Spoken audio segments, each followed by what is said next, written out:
Hi there, welcome to my shop again. Today I think I'm going to try and make a stool or maybe a coffee table. It's all a prototype, most of my things are. I've got a nice piece of what I think is burr poplar here.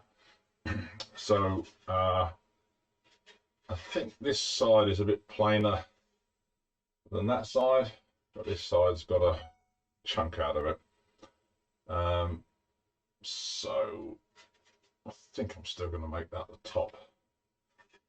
So it'll be a stool stroke coffee table. 3 legs, I think. I've got a piece of oak that's a spindle given me by Cavala Stairs some time ago for doing them a little favour. This is about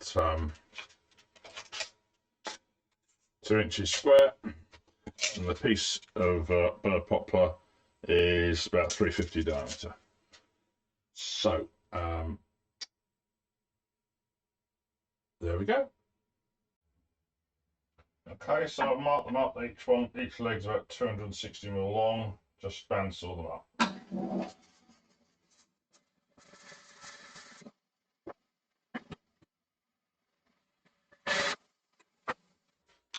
Okay, so I've marked out where the centre is. As you can see, lots of attempts with it. That was the side's even worse. O-level geometry has escaped me. This is going to be turned twice. This is the top. So in order to finish the top, there'll be a screw chuck on the bottom. I'm going to use this removable screw chuck, which is in record power chuck with a little washer over it, just to give it a bit of spacing. That gives me about 14-15mm hole, and the wood is 36mm deep. So I'm going to do 3 holes in the bottom, 1 inch tenons approximately. Go with my force nut. So first off, I'm going to actually mark out a circle that I've decided is going to be 50mm in from the edge. And then I want to mark out 3 points where that is going to intersect. 1, 2, 3, 4, 5, 6. Yay! So I don't want a foot to be in that burr area there, so that's going to be 1 foot there, 1 foot there. So I've got about a 15mm hole depth, so I'm just going to put some flapper tape around the drill, 5mm drill, and drum a hole in the middle.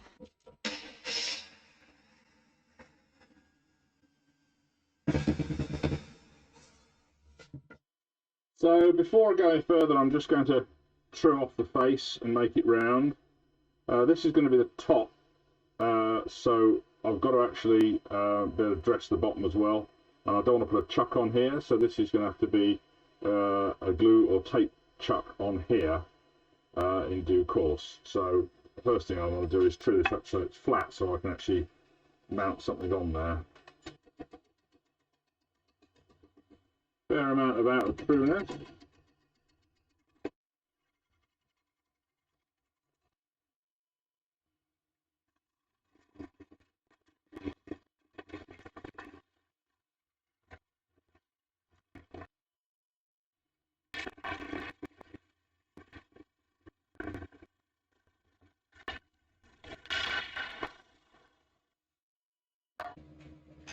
And then a quick true up of the edge using the 1/2 inch bowl gouge.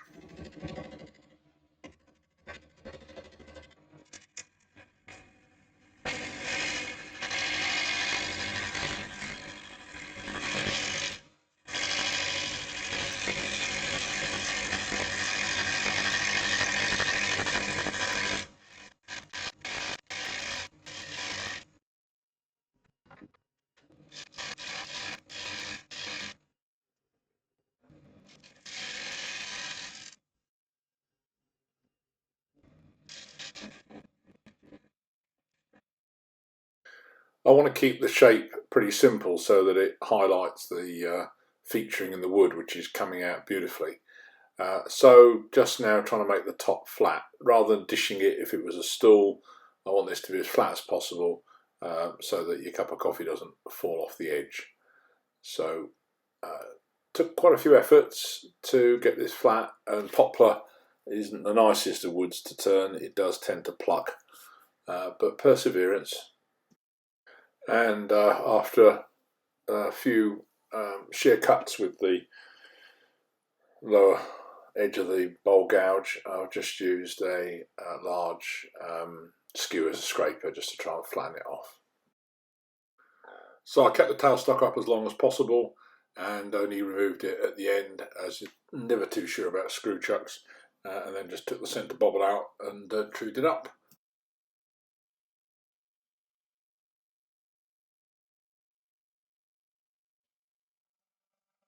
And then, because I wanted it flat, my new favourite tool is the random orbital sander, which I ran over the top with it static and also then with it running. There were a few tear marks in the poplar, so they required a bit of local treatment with the sander as well.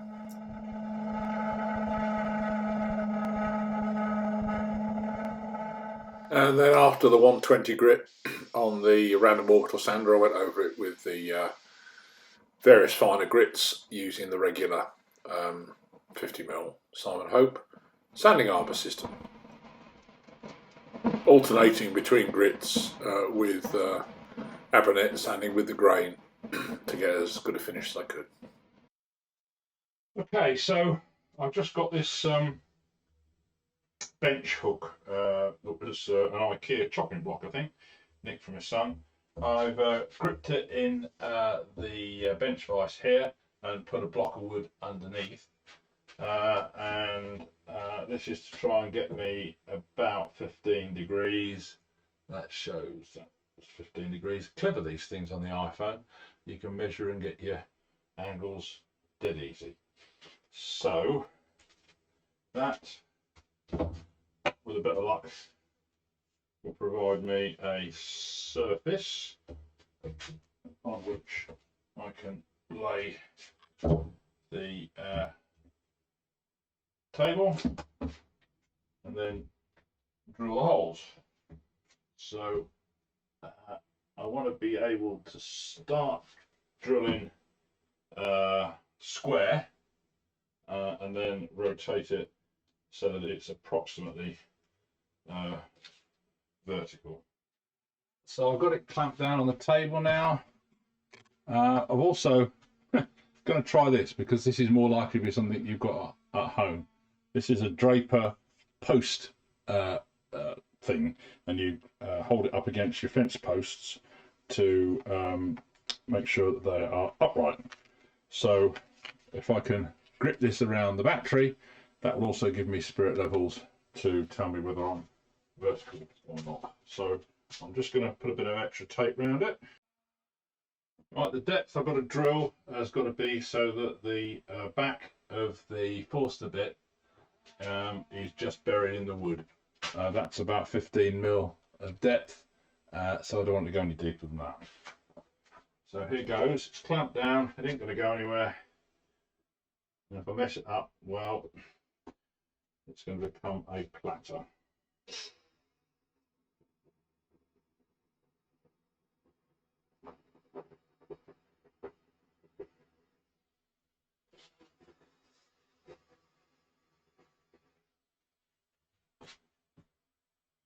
Right, just get the bubbles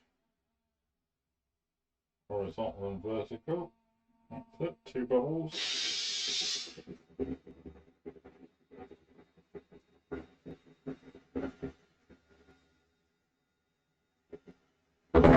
Whoa, didn't tape that, didn't crack, that wasn't in strongly enough. Right, a piece of wood that's propping it up is quite a long way underneath, so I'm just going to get a bigger bit of wood because obviously I'm putting quite a lot of pressure on it. I think my porcelain needs a bit of a... Right, so I just got a bigger gash bit of wood. And that's better. That ain't going to go anywhere. Now let's just have a quick look at the Forstner. Yeah, the Forstner's a bit blunt, even though this is a carbide Forstner. So I'm just going to give it a few strokes up with a diamond hone. Yeah, that's getting a burr back. Right, back to where we were. In the hole.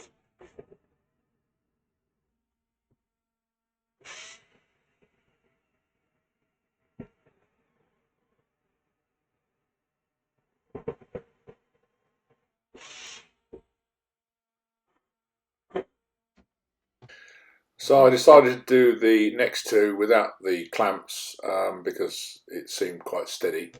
This is not as easy as it looks. It would help if the Forstner was even sharper than it was. But although it's filmed at a strange angle, the post thing does allow you to get it quite vertical without too much of a problem. You do need to start it so that you're at right angles to the wood to start with, and then rotate it so that you're vertical to get you the angle of the hole. So before I take off the screw chuck, I now want to turn the bottom so that's finished. So in order to do that, I've got to chuck the finished top. So I've got a wooden faceplate here which is fixed to a regular screw faceplate, and it's been tested and checked that it's flat. It's an old cupboard door. So I've stuck double-sided high strength tape on it so that I can then bring up the wooden top and centre it using the tailstock and press it on, and hopefully it will get glued in place. I've chosen a tailstock drive that will fit neatly into the centre of the hole in the screw chuck, meaning that I can get it perfectly centred.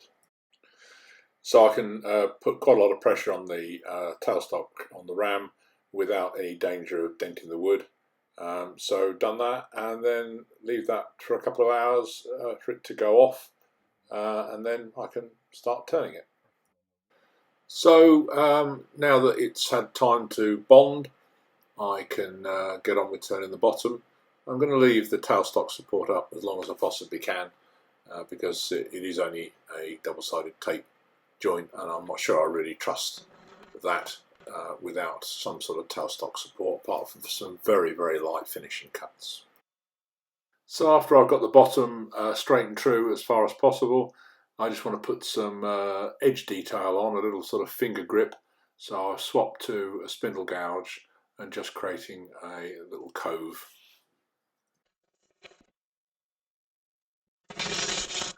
I also want to create some additional detail at the bottom, so I used the big skew as a scraper just to create a bit of a rebate and the opportunity for a bit of detailing at the bottom. Ultimately, I decided I want to create a little central detail as well, so I've rebated the base and just left a little dome in the middle to be dressed up later on. Plenty of sanding because this poplar really does pluck and go fibrous. It's the stuff they make matchsticks out of, so it really isn't the nicest wood to turn, but it's got some beautiful figuring and in the wood coming forward, so I won't complain. So with all the hard work done, I'm now going to remove the screw chuck and take the life in my hands and just rely upon the glue bond, and then do some detailing in the centre. Some very light cuts with the 3/8 bowl gouge just to dress the centre before I get my texturing tools out.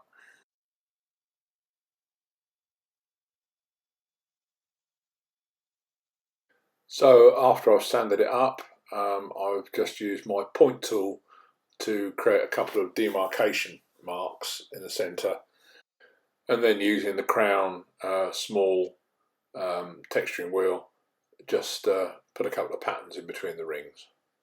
As the poplar's pretty fibrous, a nice strong steady push is needed so you can get the tool to bite without it sort of plucking and ragging out.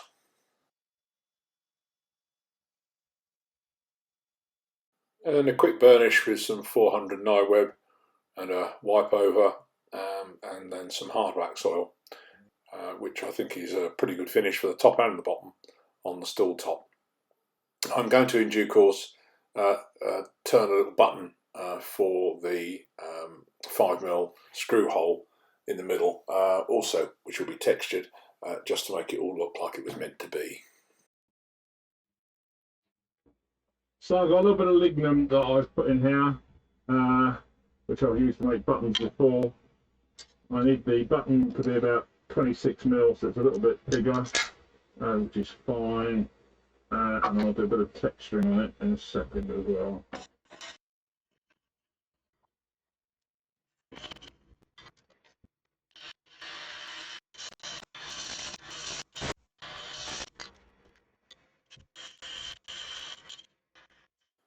A nice firm push with the crown texturing wheel, just slightly out of centre. Get it to bite, and that'll create your little flower for the centre. Quite tricky to get it to work, but the main thing is about it being firm as you plunge it in.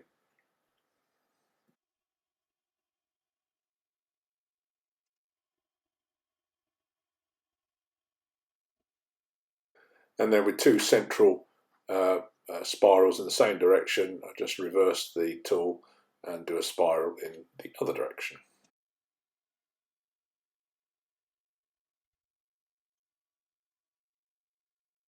And then just a little touch with hard wax oil to finish it off.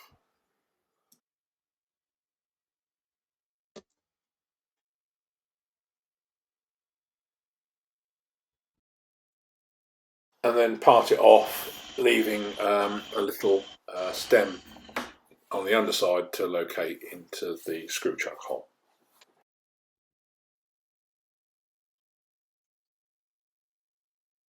So now I'll make the legs, do a dry fit. I won't glue this on to the last minute, so I know that I can actually re-chuck it if I have to. Okay, so I've marked the 3 of these up and centre pop them. I'm now going to mount it between centres using an Axminster Evolution step type drive. So just rough each of the legs to round, and then think about a profile for them. So I need to have the 1-inch diameter tenon at one end that will fit the mortise in the base.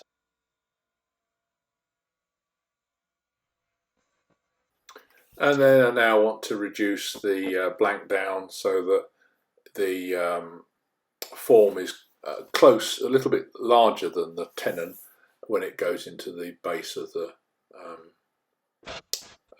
table, but only a little bit bigger, so that it just hides any of the joint. So time to turn my attention to the other end. I want to try and produce a sort of like ball foot, so that it will always sit square properly on the floor. So I'm creating a little like ball end.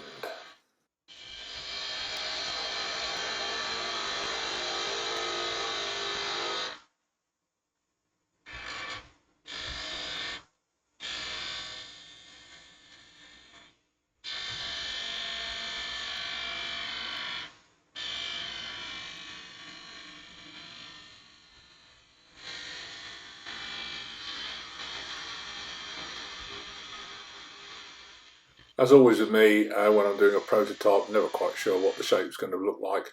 So this sort of developed on the hoof as it went along. So using the skew and the spindle gouge to create a sort of gentle taper down to the bottom, leaving a nice pronounced strong foot. I don't do a huge amount of spindle work, so I'm by no means up there with the experts, but it's good practice. What is it the Americans say? The ABC of the skew is anchor the skew on A for anchor on the tool rest, B, rub the bevel so it doesn't actually cut, and then C, promote the cut by lifting your handle, very slightly pushing in, and keep the cutting action in the lower third to a half. I can never manage to cut from left to right using a right-handed grip, so I've learned to cut with the left-handed grip. I find that much more natural and easy, and it gets my body and my tummy out of the way so that I can get a good flow. I do give it a go every now and again, as I'm going to try and do so here, but I still find it more comfortable using a left-handed grip.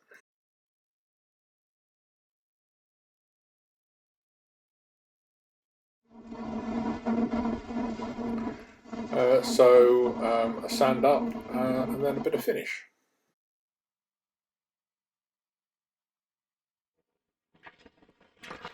And then rinse and repeat, really.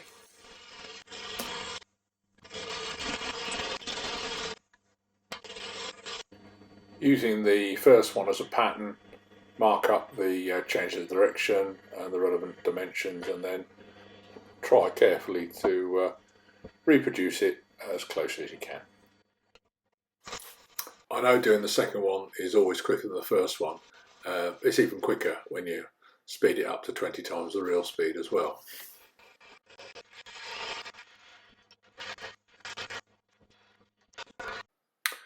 So there are the three. They're not a perfect match each to the other. The bun at the bottom is slightly different on each one, but hey ho. So I'm just going to sand off the bottom nub on a couple of them and just dress that base. So I put a Jacob's chuck in to the headstock and put a sanding pad on so that I can just dress the bottom a little. But you'll notice that it's coming out of the headstock. That was a bit scary too. Didn't put it in robustly enough. I just popped it in without tapping it in. So this is a bit better the second time round.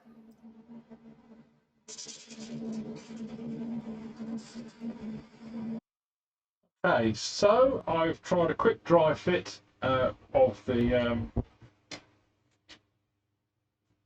legs, and they seem to be okay. So now I've got to try and get this off without damaging the surface. Not sure about how that's going to work. Let's start giving it a go. I'm sure that I can just peel this off. That's aim.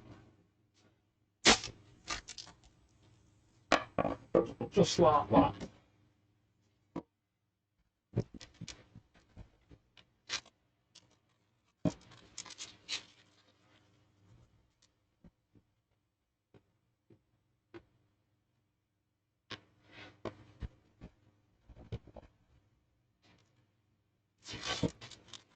So successful. Let's wipe that down with a bit of white spirit, I think, for a light hand sand. And then some hard wax oil on the top.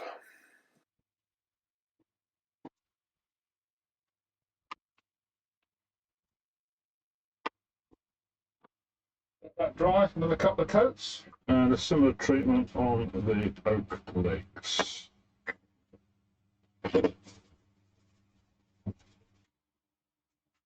So I've just drilled 3 1-inch holes in a piece of scrap ply so that I can let those dry and then coat them again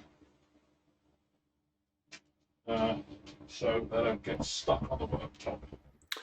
Okay, I'm fessing up here. Although the dry fit worked, it wasn't a perfect fit, and the hole actually needed to be a little bit deeper. So I have made myself a little platform for my pillar drill, which I was trying to avoid using, and I'm just going to redress the holes, making sure that using masking tape that I'm lining up the 15-degree orientation so that the legs will go in square and true. I'm just going to take about a couple of millimeters out extra just to get a slightly better fit. It also helps that the Bosch pillar drill has got a laser, so it was quite easy to find. the centre and get it all set up, and a quick push with the pillar drill, and it's all nicely sharpened up.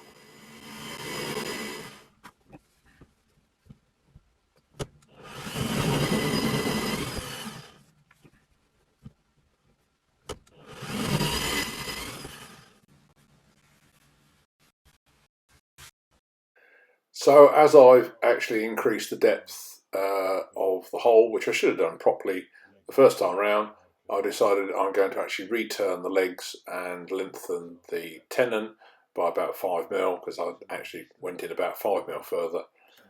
So I'm going to re-chuck them up. The base still has the centre mark still on it, and of course the top of the tenon had still got the centre mark from the drive. So it was only a few minutes extra work just to mark it up, increase the size of the tenon and reprofile the shoulder. Worth doing to make sure that the job goes together properly.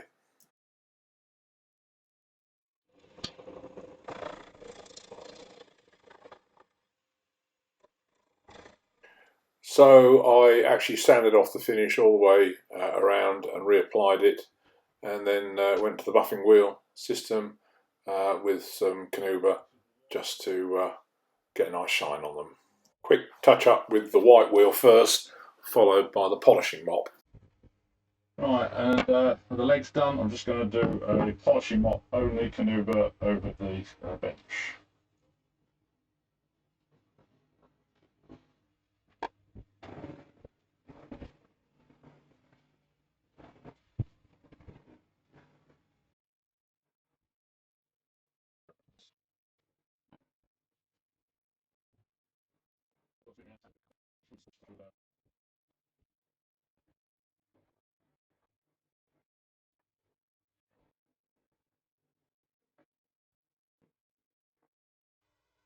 Okay, so this is it now buffed up, and there's some absolutely gorgeous finishings and figurines in here, chatoyance, ripple.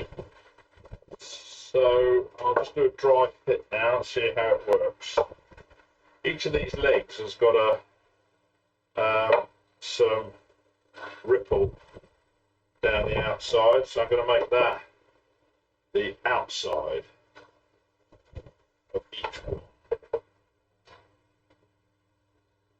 So far, so good.